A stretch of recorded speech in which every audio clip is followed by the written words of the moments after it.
शबनम खान आप लोगों का मेरे न्यू ब्लॉग में स्वागत करती हूँ। तो बकरीद आ चुकी है और बकरीद को लेकर बहुत तरह तरह की बातें की जा रही है। बलि का बकरा, इसी मुद्दे को लेकर आज शाम 5 बजे महादंगल में बड़ी चर्चा हम करने जा रहे हैं। ये खबर इसलिए क्योंकि बकरीद आने वाली है और 2 करोड़ बकरे हलाल किए जाएंगे, जिसको लेकर अब सामाजिक तौर पर अलग अलग संगठनों की ओर से बयान दिए जा रहे हैं। कुछ मंत्रियों के भी बयान सामने आए हैं, जिसके बाद इस देश की सियासत गर्मा गई। आ गए हिंदू धर्म की बातें लेके। रुको भाई, इस मंदिर को देखो जहाँ के 1001 दिन में आपको बकरियां काटी जाती है। अब इसको लेके आपका क्या मैं ख्याल आपको है? लेके आ गया हूँ झारखंड के रजरप्पा मंदिर, जहाँ पे रोजाना लाखों की संख्या में लोगों की भीड़ लगी रहती है। काफी दूर दूर से यहाँ पे लोग इस मंदिर में पूजा करने के लिए आते हैं और जिन लोगों के भी मनोकामना पूर्ण हो जाती है, हजारों बकरे की बलि चढ़ाते हैं और उसी बलि वाले बकरे का प्रसाद खाने के लिए यहाँ पे लोगों की भीड़ लगती है। तो देखिए अंदर चलते हैं, यहाँ पे बलि वाले बकरे का प्रसाद मटन को कैसे तैयार किया जाता है उसकी आपको पूरी प्रोसेस दिखाते हैं। रजरप्पा मंदिर का फेमस प्रसाद वाला मटन है। तेल डालने जा रहे हैं, इसमें फोरन जाएगा, गरम मसाला है, खड़ा जीरा है, सूखा मिर्चा है। अब ऊपर से यहाँ पे देख सकते हो प्याज डाला जा रहा है। तो कितने देर तक भुना जाएगा? जब तक ये बोरो नहीं हो जाएगा। ना ओखली से कूट के बनाते हैं इसको। क्या क्या मसाला है भाई? इसमें आदि है, लहसुन है, मिर्चा है। अब इसमें मटन जाएगा मेरा प्रसाद वाला मटन। देसी का नमक डाल रहे हैं। तो मन्नत जिसका रहता है मन्नत, उसका पूरा हो जाता है मन्नत, तो वही देता है, बलि देता है। 200 बलि, 300 बलि, कोई ऐसा रहता है आदमी की एक बार में 50 गो, 51 गो, 100 तक का बकरा बलि दिया है। मटन पूरा तैयार हो चुका है। प्लेट लगा रहे हैं, देखिए धनिया पत्ता डाल दिया गया है। और कई लोग तो धर्म के नाम पे तो धमकी देते हैं। ये क्या है भाई? अगर तुम्हारे धर्म में गाय काटना जायज है तो हमारे धर्म में भी गाय काटने वाले को काटना जायज है। रुको जरा, सब्र करो। राम जी ने तो मांस खाया था, क्योंकि कथा में आता है ऐसे कि जैसे सीता माता के सामने, सीता माता को जब हिरण नजर आया तो फिर उन्होंने राम जी से कहा कि आप इसको लेकर आइए मेरे लिए। तो पहले तो ब्राह्मण गाय भी खाते रहे, गौमेध यज्ञ होते रहे, वो भी बहुत बाद में छोड़ी। वो भी इसलिए छोड़ी कि गाय कृषि के लिए बहुत उपयोगी हो गई, लोगों ने छुड़वाई होगी तब छोड़ी। ये जान के तुम हैरान होगे कि भारत में लोगों को आमतौर से धारणा है, भारत के बाहर भी धारणा है कि ब्राह्मण सब शाकाहारी। ये बात झूठ होना चाहिए मगर है नहीं। बंगाली ब्राह्मण मछली खाता मजे से, और कश्मीरी ब्राह्मण तो सब कुछ खाता। कश्मीरी ब्राह्मण को कुछ अड़चन ही नहीं। अगर भारत भर के ब्राह्मणों का हिसाब किताब लगाया जाए तो तुम हैरान हो, उनको शाकाहारी नहीं कहा जा सकता। बात एक मंदिर की नहीं है, यहाँ बात कई सारी मंदिरें हैं। तो यहाँ बात आपको बताया ना, मंदिर की नहीं है, यहाँ बात मुसलमानों की है। जहाँ मुसलमानों का कोई भी फेस्टिवल आए, चाहे ईद हो, नमाज पढ़ने नहीं दिया जाएगा, और चाहे बकरीद हो तो बातों की और गालियों की तो बौछार छा जाएगी। अब आप देख लीजिए आसाम का कामाख्या मंदिर की हालत, वहाँ क्या है? वहाँ तो सुबह से लेकर रात तक सिर्फ बलि, कभी बकरियों की बलि तो कभी मुर्गियों की बलि, सिर्फ बलि ही चढ़ती है। और इसका प्रूफ भी मैं आप लोगों को सिर्फ बातों से नहीं, मैं आप लोगों को प्रूफ भी दिखाऊंगी इसका। पुजारी से सुनिए। वहाँ कामाख्या टेम्पल है, वहाँ बकरे की बलि दी जाती है, कबूतर की दी जाती है, भैंसे की भी बलि दी जाती है। सुबह सुबह जैसी कपाट खुले, एक भैंसे की बलि तब दी जाएगी, एक दोपहर को दी जाएगी, एक जब कपाट बंद होने वाले होती है, एक तब दी जाती है। 3 टाइम तो कंपलसरी है। और उसके बाद जो पूरा दिन चलती रहती है बकरे की, मुर्गे की, ये कंटिन्यू पूरे दिन बलि का प्रावधान वहाँ चलता रहता है। कोई भी व्यक्ति जाए, कभी भी जाए, आप देखेंगे, आप जब भी लाइन में लगे होंगे आपको आवाजें आनी शुरू हो जाएंगी। अब बकरीद की कुर्बानी पर तो बाढ़ आ चुकी है।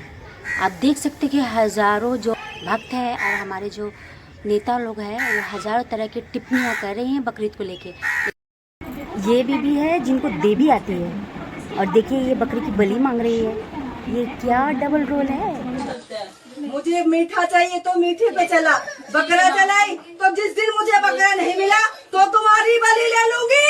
मीठे पे भी उतना ही करती, मैं बकरे पे भी उतना करती है। ए गुंडी साले, न बंगाल की रानी न बंगाल की महारानी, मैं बिना।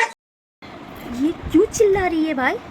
से लेकर अब तक कौन सा खुदा कहता है कि तुम संतान से अलग करो? कोई कहता है क्या? आपको लगता है क्या कि कोई भगवान कहेगा? मैं तो नहीं मानती इस बात को।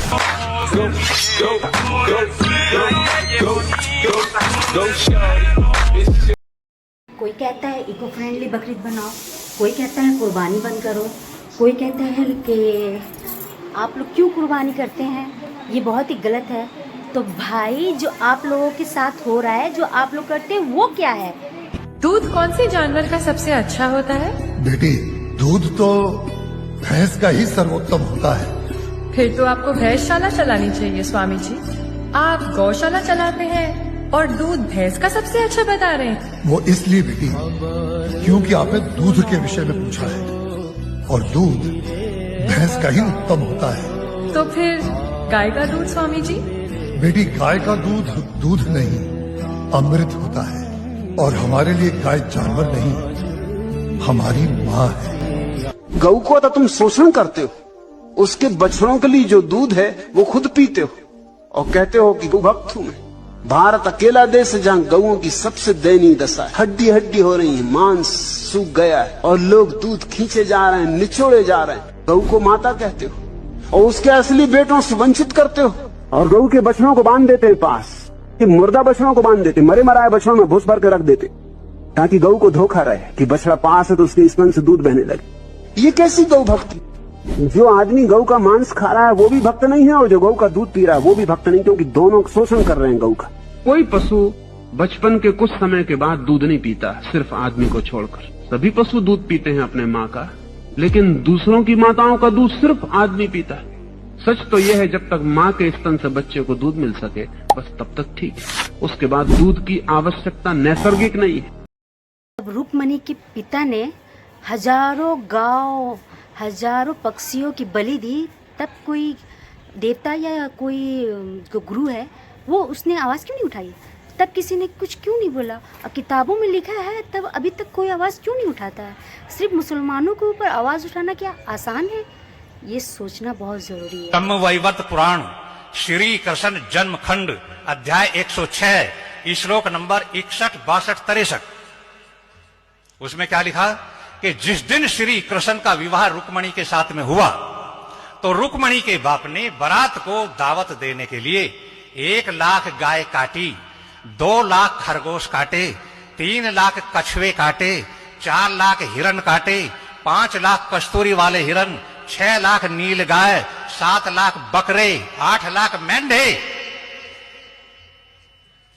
सारा हिंदुस्तान दावत भी चला गया था क्या?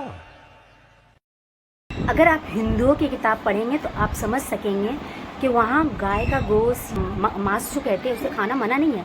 लेकिन ये जो आज के लोग हैं, जो हमारे नेता लोग हैं, इन्होंने इस सिस्टम बना दिया है कि इस चीज़ को लेकर मुसलमानों पर हमला किया जा सके। तो ब्राह्मण गाय भी खाते रहे, गौमेध यज्ञ होते रहे, वो भी बहुत बाद में छोड़ी। वो भी इसलिए छोड़ी कि गाय कृषि के लिए बहुत उपयोगी हो गई, लोगों ने छुड़वाई होगी तब छोड़ी। ये जान के तुम हैरान होगे कि भारत में लोगों को आमतौर से धारणा है भारत की। ब्राह्मण बालक अमेरिका में पढ़ाया जा रहा था तो उसके पिता भी साथ थे। हमने पूछा कि आप वहाँ क्या प्रिय भोजन पाते हैं, तो उनका सुअर का मांस, गाय का मांस। बाहर भी धारणा है कि ब्राह्मण सब शाकाहारी, ये बात झूठ होना चाहिए मगर है नहीं। बंगाली ब्राह्मण मछली खाता मजे से, और कश्मीरी ब्राह्मण तो सब कुछ खाता। कश्मीरी ब्राह्मण को कुछ अड़चन ही नहीं। अगर भारत भर के ब्राह्मणों का हिसाब किताब लगाया जाए तो तुम हैरान होगे, उनको शाकाहारी नहीं कहा जा सकता।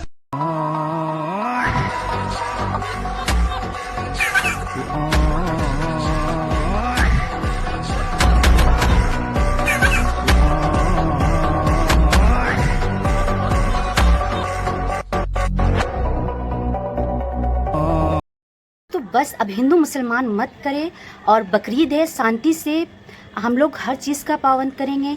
हम लोग चाहेंगे किसी की आस्था को चोट ना पहुँचे, लेकिन आप लोग प्लीज़ ये सोशल मीडिया, ये न्यूज़ चैनल वाले तो बर्बाद कर दिया हिंदुस्तान को। आप लोग से मेहरबानी है कि सिर्फ हिंदू मुसलमान ना करें, और हम आपके रिस्पेक्ट करते हैं, आप हमारे रिस्पेक्ट कीजिए। इसी के साथ मैं शबनम खान इजाज़त लेती हूँ। अल्लाह हाफ़िज़, सबक है।